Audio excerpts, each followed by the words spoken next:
Bonjour à tous et bienvenue pour ce 5e épisode.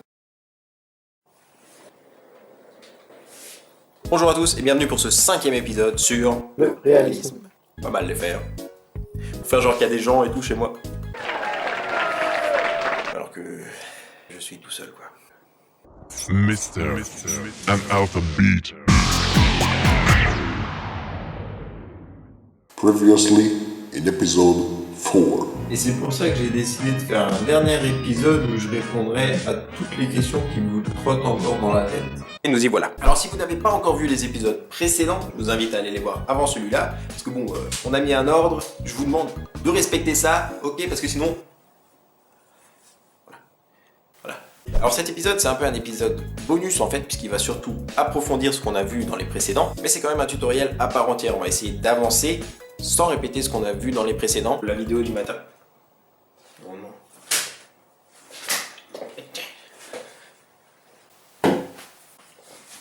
C'est bon, c'est fait.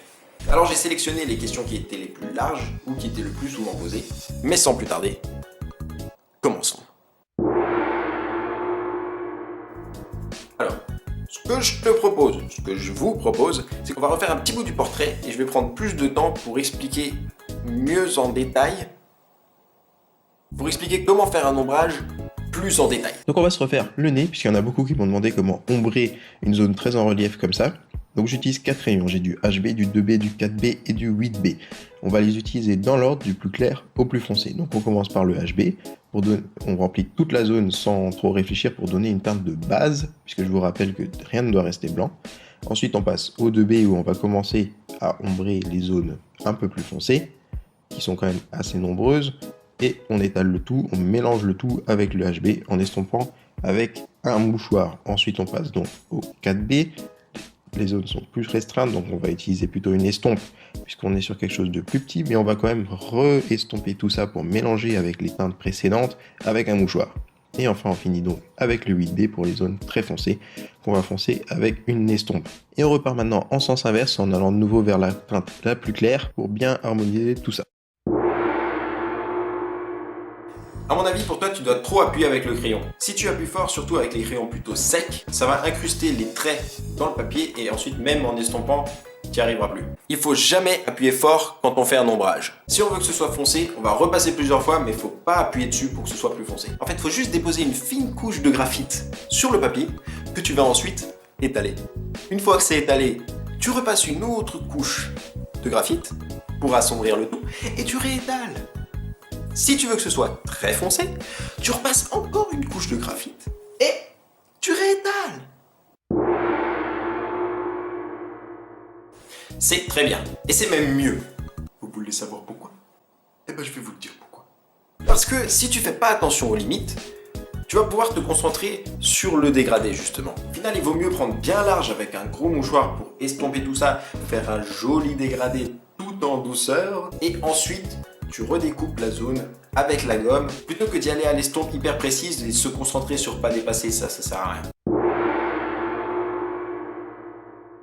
Pas possible. Tu ne pourras jamais mettre trop d'ombre sur ton dessin. Quand on dessine, un portrait en tout cas, il faut même accentuer l'ombrage. La palette de teintes est quand même plus restreinte que sur une photo. Donc si tu veux réussir à bien montrer le contraste, tu es obligé de l'accentuer à fond. Donc pas besoin d'avoir peur d'en faire trop, c'est pas possible. Vraiment, si sur une photo, c'est noir, il faut le faire noir. Noir. Noir. Pas juste gribouiller un petit truc comme ça dessus parce que c'est foncé, c'est noir.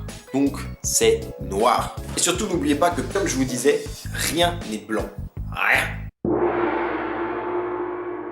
Une estompe, du papier de verre et... Si tu n'as pas de papier de verre, une estompe, un cutter et voilà, nickel.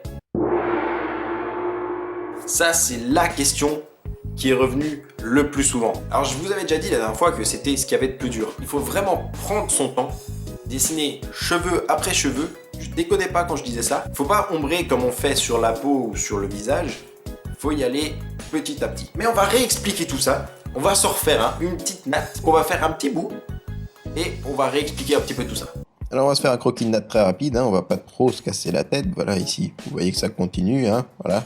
On va garder les mêmes crayons et on va faire comme avant, du plus clair au plus foncé. Je commence par me concentrer sur la mèche la plus claire. Donc on va y aller au HB, cheveux après cheveux, pour ensuite faire les quelques cheveux au 2B. Et on estompe tout ça au pinceau comme je vous avais expliqué pour la dernière vidéo. Contrairement à la peau, on va pas passer de manière linéaire du plus clair au plus foncé, mais on va passer de l'un à l'autre régulièrement pour harmoniser tout ça. Maintenant on va passer à une mèche plus foncée, mais c'est quand même important de commencer par le HB pour continuer par-dessus avec du 2B et pour finir avec du 4B. On harmonise tout ça et on passe à une troisième. C'est important d'y aller mèche par mèche pour se concentrer sur chacune d'elles l'une après l'autre. Et ce qu'il faut savoir, c'est qu'on va faire 3 passages sur chacune d'entre elles. Là, on est au premier pour donner la teinte générale à la mèche. Là, on passe au deuxième avec la gomme pour ajouter des reflets aux cheveux et donner quelque chose de plus naturel. Et enfin, on passe au dernier passage où on va reprendre uniquement les cheveux les plus foncés pour ajouter du contraste. Voilà, je vais gommer ce qu'il y a autour parce que ça empêche de bien voir, je trouve. Et enfin, on va pouvoir passer une dernière fois en ajoutant des cheveux qui sortent de la zone de mèche pour donner un effet plus naturel. Voilà, c'était le dernier épisode de cette série sur le réalisme. Mais c'est bien sûr pas le dernier tutoriel, loin de là. On va juste ouvrir une nouvelle série qui s'appellera sûrement Dessin d'invention. Sur chaque épisode, cette fois, on va se concentrer plutôt sur un détail. Par exemple, le nez, on va voir les différentes parties du nez, comment c'est proportionné, plusieurs sortes de nez. Ensuite, on va voir la bouche, les yeux, les expressions du visage aussi, les proportions du corps, pour vous permettre en fait d'inventer un personnage qui soit pas forcément réaliste, mais qui soit bien proportionné quoi. Voilà, donc dites-moi qu'est-ce qui vous intéresserait pour le prochain épisode dans les commentaires de cette vidéo. Et surtout n'oubliez pas de me rejoindre sur mes réseaux sociaux et de vous abonner pour pas rater la suite. Et je vous dis merci d'avoir regardé cette vidéo et à très vite.